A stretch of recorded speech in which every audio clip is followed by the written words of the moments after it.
श्री सरस्वती नमः। श्री कृष्णाय नमः।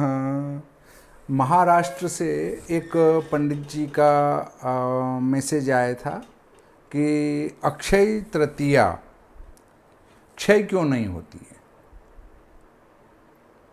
तो देखिए, आज हम अक्षय तृतीया पर विस्तार से चर्चा करने की कोशिश करेंगे कि अक्षय तृतीया क्या है, क्यों है, कैसे हैं। तो अक्षय तृतीया वैशाख शुक्ल पक्ष की तीज को कहते हैं और गणित से अगर हम देखें तो ये क्षय होती है कि नहीं होती हैं, इस पर यदि हम चर्चा करें तो हमारा जो शास्त्र है वो ये कहता है कि सप्तवृद्धि दशक्षय।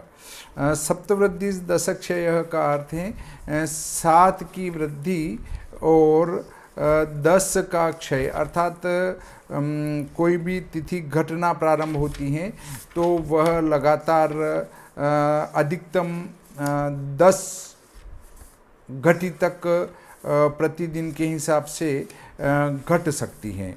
तो हम ये नहीं कह सकते हैं कि वो घटेगी तो अक्षय तृतीया क्यों नहीं घटेगी। अक्षय तृतीया क्यों नहीं घटेगी भाई, गणित जो चल रहा है आपका, तो जो तिथि दूसरी घट रही है उस हिसाब से उसको भी क्षय हो जाना चाहिए।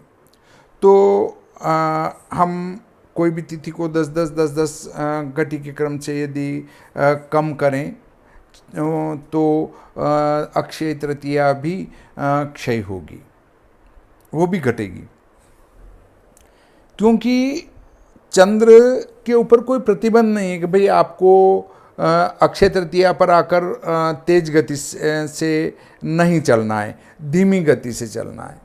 भाई जब चंद्र तेज गति से चलेगा तो तिथि का क्षय हो जाएगा, और चंद्रमा मध्यम गति से या मंद गति से चलेगा तो तिथि की वृद्धि हो जाएगी।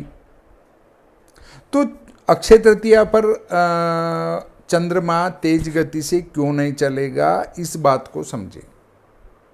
भाई वो चलेगा ही चलेगा जब इनका एंगल फिक्स रहता है, वो उस एंगल पर पहुंचता है तो उसकी गति तेज हो जाती है।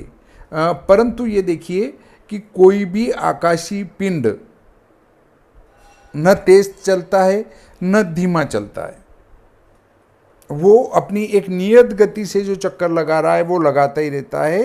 परंतु ग्रह हमेशा दीर्घ वृत्ताकार पथ में परिक्रमण करते हैं। वो जो परिक्रमा करते हैं वो दीर्घ वृत्ताकार कक्ष में करते हैं, और जब वो केंद्र के नज़दीक होते हैं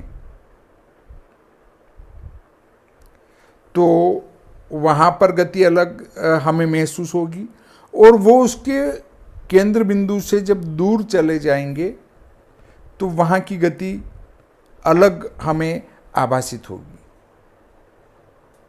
पृथ्वी और चंद्र के विभिन्न एंगल के अनुसार उस चंद्र की गति कम या अधिक हमें आभासित होती है, हमें लगती हैं, हमें महसूस होती हैं। तो उस विभिन्न एंगल दीर्घ वृत्ताकार कक्षा में भ्रमण करने से उसकी गति हमें कभी तेज लगती है और कभी धीमी लगती है और कभी मंद लगती है। तो जब वो तेज गति में चलता है तो तिथि का क्षय हो जाता है। तो यहाँ अक्षय तृतीया भी क्षय होगी। एक वर्ष में कुल 360 तिथियां होती हैं, और अधिक मास आ जाने से वो तिथियां 360 से बढ़कर 390 हो जाती हैं, और जिस वर्ष क्षय मास आता है उस वर्ष भी 390 तिथियां होती हैं। अब हम उससे अगले बिंदु पर आते हैं। जब तिथि क्षय हो रही है तो उसको अक्षय कैसे कह सकते हैं। बिल्कुल आपकी ये बात सत्य है, परंतु अक्षय का अर्थ ये नहीं कि वो गणित से क्षय ना हो। अक्षय तृतीया क्षय होने के बाद भी अक्षय तृतीया ही कहलाएगी, क्योंकि उसकी संज्ञा अक्षय तृतीया है। भविष्य पुराण क्या कहता है इसके संबंध में? भविष्य पुराण कहता है यत् किंचित दीयते दानम स्वल्पम वा यदि वा बहु तत्सर्वमक्षयम यस्मात् तेने यमक्षया स्मृता। अर्थात वैशाख शुक्ल तृतीया अक्षय तृतीया का पर्व है। पुराणों में त्रेता युग का आरंभ इसी दिन से होना लिखा है। इस दिन अन्न जल दान की बड़ी महिमा बतलाई गई है।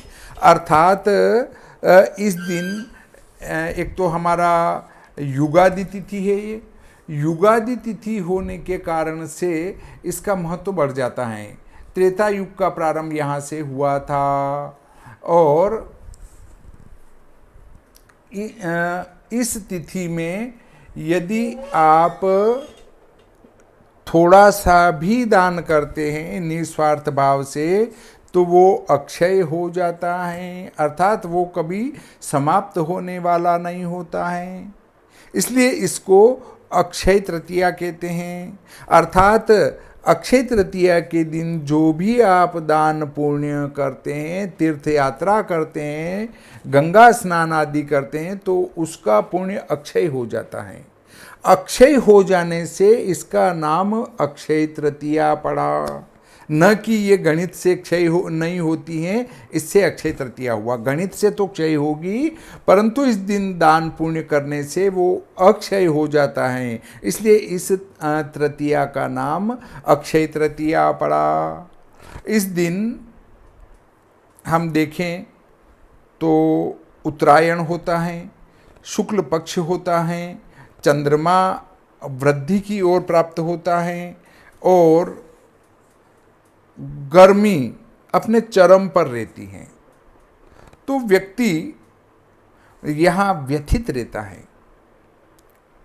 व्यथित क्यों रहता है? जैसे आज तो हम गाड़ियों से चल रहे हैं और पानी की बाटलें भर के न वो भी ठंडे पानी की रख लेते हैं, परंतु एक समय था जब हम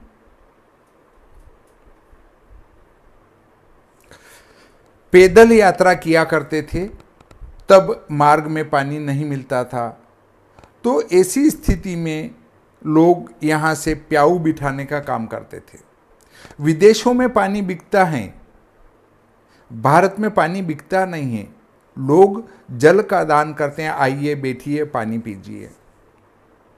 3 बातों के पैसे नहीं लगते हैं, आइए साहब, बैठिए साहब और पानी पीजिए। 3 का कोई पैसा नहीं लग रहा है। विदेशों में तो लगता है पैसा पानी का, हमारे यहाँ नहीं लगता है।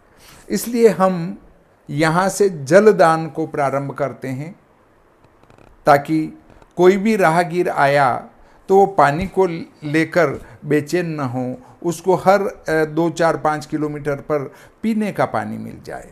तो अब जब हम पूर्व समय में पैदल चलते थे, उस समय ईश्वर की कृपा से हमें जल मिल जाया करता था।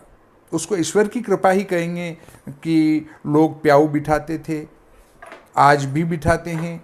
स्थानों स्थानों पर प्याऊ आपको मिल जाएगी, जहां आपको जल निःशुल्क मिलेगा, कोई पैसा खर्च नहीं करना है। तो एक तो गर्मी की तीव्रता आ जाती है, लू यहाँ अपनी चलने लग जाती है। और अब देखिए, सुपाच्य जो भोजन है वो जौ का आटा होता है। तो जौ का आटा हो, वो भुना हो, उसको सत्तू की संज्ञा दी गई है। जौ का आटा भुना गया हो वो सत्तू हैं, और उसको खिलाने से वो उसका शीघ्र पाचन भी हो जाएगा और शरीर के लिए लाभदायक भी हैं। इसलिए इस अक्षय तृतीया को सत्तू दान का बड़ा महत्व है। सत्तू का दान करना चाहिए। सत्तू का दान नहीं करें तो यव का दान करना चाहिए। यव अर्थात जौ से ही सत्तू बनता है, तो यव का दान आपको करना चाहिए, जौ का दान करना चाहिए। और जौ का दान अगर आप करते हैं तो उसका बड़ा पुण्य माना गया है। तो अक्षय तृतीया पर यव दान करें, सत्तू का दान करें और जल का दान करें। इन दो वस्तुओं का दान करने का, दो का अर्थ है भले सत्तू हो या यव हो, वो तो एक ही बात हो गई, और एक जल, तो इन दो के दान का विशेष महत्व बताया गया है। परंतु इसके अलावा भी आप कोई भी इस दिन दान पुण्य करते हैं तो वो अक्षय हो जाता है, और अक्षय हो जाने से उसका नाम अक्षय तृतीया पड़ा। अक्षय क्यों होगा? क्योंकि व्यक्ति जब परेशान हैं, व्यथित हैं कि मुझे बहुत भयंकर प्यास में लग रही है और इस गर्मी के मौसम में मुझे कोई पानी पिला दे, तो उस समय वह व्यक्ति किसी पेड़ के नीचे प्याऊ लगी हुई देखता है तो वो वहाँ जाकर उस पेड़ के नीचे ठंडी छांव में बैठता है, आराम करता है, पसीना सुखाता है और एक ठंडा जल पी लेता है, तो वो बहुत तृप्त हो जाता है। जब किसी की आत्मा अत्यधिक तृप्त होती है तो वो आपको आशीर्वाद प्रदान करती है, ईश्वर आपका भला करे, मुझे इस समय जल मिल गया। वो कहेगा नहीं, पर अंतरात्मा उसकी बहुत प्रसन्न होगी। इसी प्रकार ऐसे समय में वो पैदल चल रहा है और उसको भूख भी लग रही है, परंतु यहाँ गर्मी के मौसम में पाचन की क्रिया धीमी हो जाती है, और ऐसे अवसर पर यदि हमें सत्तू मिल जाए जो कि हमारी भूख क्षुधा को भी शांत कर दे और उसके साथ वो जल्दी पच भी जाए, तो इससे अच्छा जल भी मिल गया और सत्तू भी मिल गया तो और व्यक्ति को क्या चाहिए। तो ऐसे अवसर पर जो दान किया जाता है वो अक्षय हो जाता है, और जब वो अक्षय जिस दिन होता है उस दिन का नाम अक्षय तृतीया है। प्याऊ का आरंभ भी इसी दिन से किया जाता है। अब आप कहेंगे फिर तो ये चौथ को क्यों नहीं हुआ, अक्षय चतुर्थी क्यों नहीं हुई, अक्षय पंचमी क्यों नहीं हुई? तो देखिए, पूरा वैशाख ही दान पुण्य के लिए महत्व का माना गया है। यहाँ नहीं लिखा है कि अक्षय तृतीया को ही दान किया जाए, वहाँ लिखा है पूरा वैशाख पुण्य का देने वाला है, इसमें किया गया दान ही आपके लिए बहुत उन्नति के द्वार खोल देगा। परंतु उस पूरे वैशाख के अंदर भी एक ये तिथि नियत की गई है, क्योंकि ये युगादि तिथि भी है और इस दिन भगवान परशुराम का जन्म भी हुआ था, तो नारायण का जन्म उस दिन हुआ और युग का आरंभ भी उस दिन हुआ।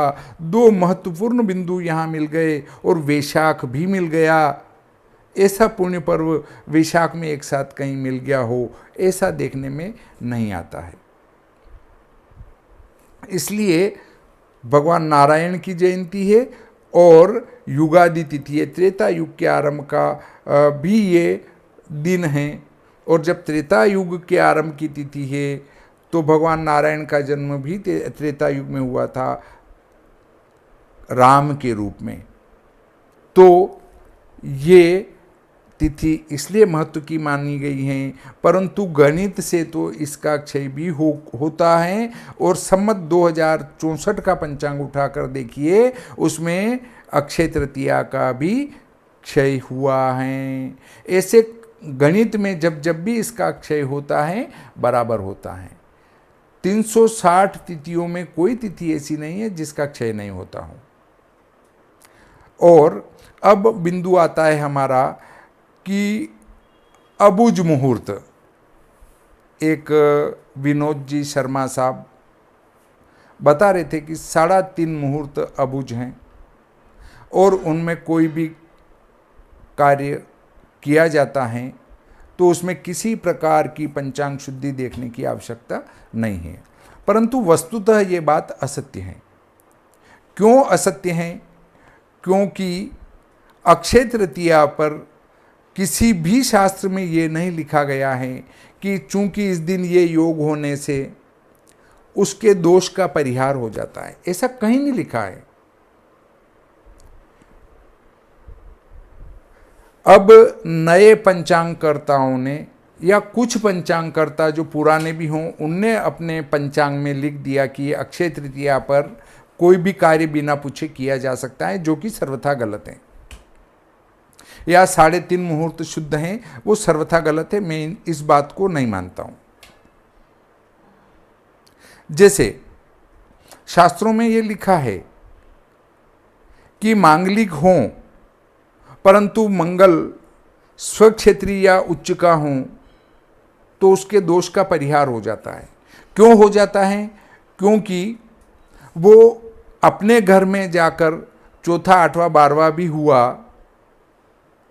मतलब मांगलिक हुआ, तो वो अपने घर को नहीं बिगाड़ेगा, इसलिए उसका परिहार हो जाएगा। जहां उच्च का होता है अर्थात वो बहुत शुभ हो जाता है, वहां पर वो अपने घर को नहीं बिगाड़ेगा, इसलिए मंगल के दोष का परिहार हो जाता है। परंतु अक्षय तृतीया पर ऐसा कुछ नहीं है जिसके कारण अशुभ योगों का परिहार हो जाए। जैसे अभी वर्तमान में देखें तो अक्षय तृतीया पर तारा अस्त रहेगा, शुक्र का तारा अस्त रहेगा। अब ऐसा कोई योग नहीं बनता है जिससे शुक्र के तारा अस्त के दोष का परिहार हो जाए। इसी प्रकार अक्षय तृतीया के दिन न तो वास्तु चक्र शुद्ध होता है और न कलश चक्र शुद्ध होता है। जब कलश चक्र शुद्ध नहीं होता है तो अक्षय तृतीया पर गृह प्रवेश नहीं कर सकते हैं, और जब वास्तु चक्र शुद्ध नहीं होता है तो गृहारंभ नहीं कर सकते हैं, घर के बनाने का काम प्रारंभ नहीं कर सकते हैं।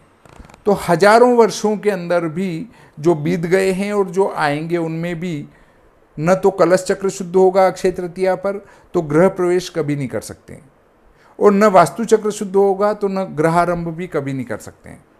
और इस वर्ष तो तारा अस्त हैं, तो अक्षय तृतीया पर किसी भी प्रकार का कोई शुभ कार्य नहीं कर सकते। तो इस प्रकार आज का प्रकरण यहीं समाप्त करते हैं। श्री सरस्वती नमः। श्री कृष्णाय नमः।